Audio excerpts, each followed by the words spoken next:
Hello students.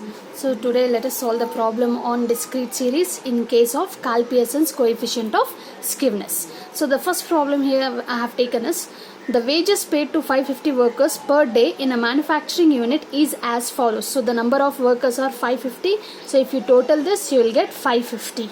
Okay, so here we are going to learn about the wages which has been paid to the workers. So on this base we have to calculate the Karl-Pearson's coefficient of skewness. So let us go for calculation of Karl-Pearson's coefficient of skewness.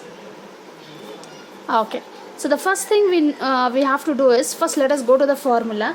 So what is the formula in case of Karl-Pearson's coefficient of skewness is SKP, that is Karl-Pearson's coefficient of skewness is equal to x bar, that is arithmetic mean, minus mode divided by standard deviation.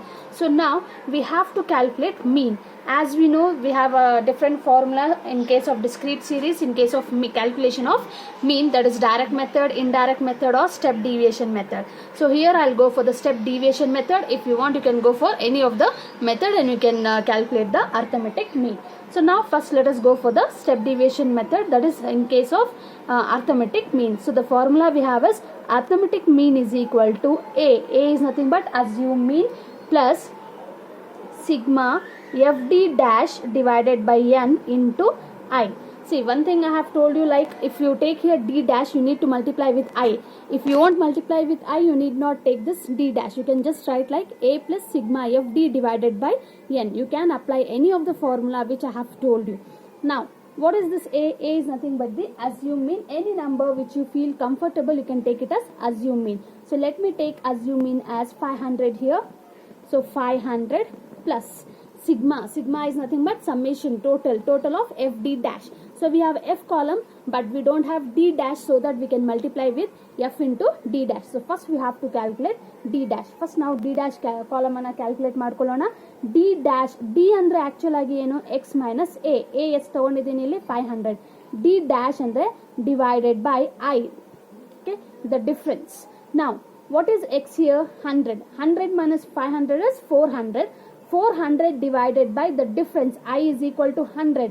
Difference 100 ಬರ್ತಾ ಇದೆ, so I ಬಂದು 100 ಆಗುತ್ತೆ. So 100 minus 500 is minus 400 divided by 100 is minus 4. ಇಲ್ಲಿ ನಾವೇನಾದರೂ D ಅಂತ ತಗೊಂಡ್ರೆ dash ತಗೊಂಡಿಲ್ಲ ಅಂದರೆ ಆವಾಗ ವ್ಯಾಲ್ಯೂಸ್ ಚೇಂಜ್ ಆಗುತ್ತೆ, ಜಾಸ್ತಿ ಝೀರೋಸ್ ಬರ್ತಾ ಹೋಗುತ್ತೆ. ಅದಕ್ಕೋಸ್ಕರ ಸಿಂಪ್ಲಿಫೈ ಮಾಡೋಕ್ಕೋಸ್ಕರ I have taken as D dash.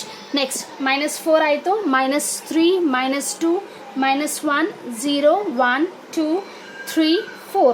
ಇವಾಗ ನಮ್ಗೆ ಏನು ಬೇಕೋ sigma F D dash. F column ಇದೆ ನಮ್ಮ ಹತ್ರ, ಡಿ ಡ್ಯಾಶ್ ಕಾಲಮು ಇದೆ. ಸೊ ನೆಕ್ಸ್ಟ್ ಕಾಲಮ್ ಏನಾಗುತ್ತೆ? F D dash. So F D dash ಎಷ್ಟು ಬರುತ್ತೆ ಅಂತ ನೋಡೋಣ. F is 35 into minus 4, it will be minus 140, minus 120, minus 96, minus 100, 0, 87, 86, 66, 200. ಇವಾಗ ಇದನ್ನು ಟೋಟಲ್ ಮಾಡೋಣ. Sigma F D dash is equal to 17. So 17 ಬರುತ್ತೆ ಇಲ್ಲಿ. 17 ಡಿವೈಡೆಡ್ ಬೈ ಎನ್ ಎಷ್ಟು? 550 ಇಂಟು ಐ ಆಲ್ರೆಡಿ ಇಲ್ಲಿ ತೊಗೊಂಡಿದ್ದೀನಿ 100. ಸೊ ಫಸ್ಟ್ ಇದನ್ನು ಸಿಂಪ್ಲಿಫೈ ಮಾಡ್ತಾ ಹೋಗೋಣ. So that is equal to 500. This is minus 17 ಇದು. So plus into I write it in the bracket. So plus into minus is ಮೈನಸ್ಸೇ ಬರುತ್ತೆ. So 17 divided by 550 into 100. ಇದನ್ನು simplify ಮಾಡಿದಾಗ ನಮಗೆ 550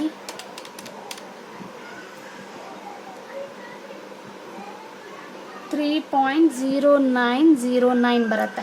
so minus 500 you'll get 496.91. So x bar is equal to 496.61. ಇದು ಬಂದು arithmetic mean ಆಯಿತು. ಇವಾಗ arithmetic mean ನಮಗೆ ಗೊತ್ತಾಯಿತು 496.91 ಮೈನಸ್ ಮೋಡ್ ಅಂದರೆ ಏನು? Any number which is repeated more number of times. ಯಾವ್ದು ಇಲ್ಲಿ ಯಾರಿಗೆ ಎಷ್ಟು ವರ್ಕರ್ಸ್ಗೆ ಜಾಸ್ತಿ ಅಮೌಂಟನ್ನು ಪೇ ಮಾಡ್ತಾ ಇದ್ದೀವಿ ಅಂತ ನೋಡೋಣ. So 125 workers. ಸೊ ಜಾಸ್ತಿ ವರ್ಕರ್ಸ್ ಇರೋದು ಇಲ್ಲಿ 125. ಸೊ ಪರ್ಟೇನಿಂಗ್ ಅವ್ರಿಗೆ ವೇಜಸ್ ಎಷ್ಟು ಪೇ ಮಾಡ್ತಾ ಇದ್ದೀವಿ? 500. So mode will be 500. So highest frequency ಯಾರ್ದಿರುತ್ತೋ ಅದರದ್ದು ಕರಸ್ಪಾಂಡಿಂಗ್ ವೇರಿಯೇಬಲ್ ಏನಿರುತ್ತೋ ಅದನ್ನು ಮೋಡ್ ಅಂತ ಕರಿತೀವಿ. ಇಲ್ಲಿ ಹೈಯೆಸ್ಟ್ ಫ್ರೀಕ್ವೆನ್ಸಿ ಬಂದು 125 ಇದೆ, ಅದರದ್ದು ಕರಸ್ಪಾಂಡಿಂಗ್ ವೇರಿಯೇಬಲ್ ಬಂದು 500 ಇದೆ. ಸೊ ಮೋಡ್ ಬಂದು 500. divided by ಸ್ಟ್ಯಾಂಡರ್ಡ್ ಡಿವಿಯೇಷನ್ ನಮಗೆ ಗೊತ್ತಿಲ್ಲ. So standard deviation find out ಮಾಡೋಣ. ಸೊ ಸ್ಟ್ಯಾಂಡರ್ಡ್ ಡಿವಿಯೇಷನ್ಗೆ ಫಾರ್ಮುಲಾ ಇದೆ. Standard deviation is equal to sigma F D dash square divided by N minus sigma F D dash divided by N whole square root. So this is the formula. Sigma ಅಂದರೆ total of what? F D dash square. ನಮ್ಮ ಹತ್ರ F ಇದೆ, D dash ಇದೆ, but D dash square ಇಲ್ಲ. So first ಅದನ್ನು square ಮಾಡ್ಕೊಳ್ಳೋಣ. ಇಲ್ಲಿ D dash ಇದೆ, -4 ಇಂಟು -4 4 4 16 ಆಗುತ್ತೆ. 9 4 ದೆನ್ 1 0 1 4 9 16. ಸೊ ನೆಕ್ಸ್ಟ್ ಏನು ಬರುತ್ತೆ? ಸೊ ಇಲ್ಲಿ sigma F D dash square. So next ಬಂದು F D dash square multiply ಮಾಡ್ಕೊಳ್ಳೋಣ. ಸೊ 560 ಬರುತ್ತೆ.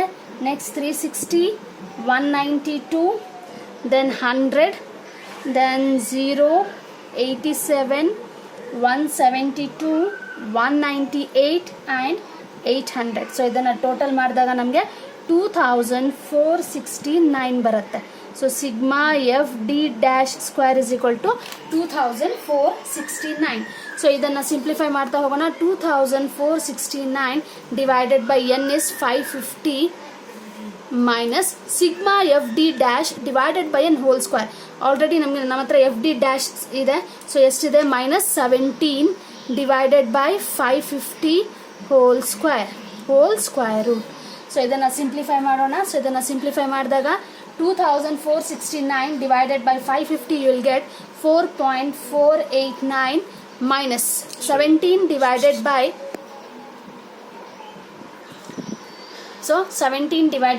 550 ಮಾಡಿದಾಗ 0.00095 ಬರುತ್ತೆ. ಓಕೆ, ಇಲ್ಲಿ ಐ ಬರೆಯೋದು ಮರ್ತ್ಬಿಟ್ಟಿದ್ದೀನಿ. ಇಂಟು ಐ ಹಾಕ್ಕೊಳ್ಬೇಕು, ಯಾಕಂದರೆ ಡ್ಯಾಶ್ ಮಾಡ್ತಾ ಇರೋದು. ಸೊ ಇಂಟು ಐ ಬಂದು 100. ಸೊ ಇದು square route into you will get 100. So ಇದನ್ನು ಮೈನಸ್ ಮಾಡಿದಾಗ ಸ್ಕ್ವೇರ್ ರೂಟ್ ಆಫ್ 4.48805 ಬರುತ್ತೆ ಇಂಟು 100.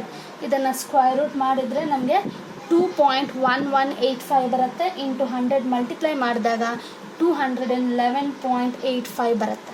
ಸೊ ಇದು ಬಂದು ಸ್ಟ್ಯಾಂಡರ್ಡ್ ಡಿವಿಯೇಷನ್ ಆಯಿತು. ಇಲ್ಲಿ ನೋಡಿ X bar minus mode divided by standard deviation. ನಮಗೆ ಮೀನ್ ಗೊತ್ತಾಯಿತು, ಮೋಡ್ ಗೊತ್ತಾಯಿತು. ಇವಾಗ ಸ್ಟ್ಯಾಂಡರ್ಡ್ ಡಿವಿಯೇಷನ್ ಬಂದು 211.85 ಬಂತು. ಆವಾಗ ಕ್ಯಾಲ್ಕುಲೇಷನ್ ಕೊಯಿಫಿಷಿಯಂಟ್ ಆಫ್ ಸ್ಕಿವ್ನೆಸ್ ಬಂದು ಮೈನಸ್ ಬರುತ್ತೆ, ಯಾಕಂದರೆ 496.91 minus 500 is minus 0.01458. So this is the Calpearson coefficient of skewness in case of discrete series.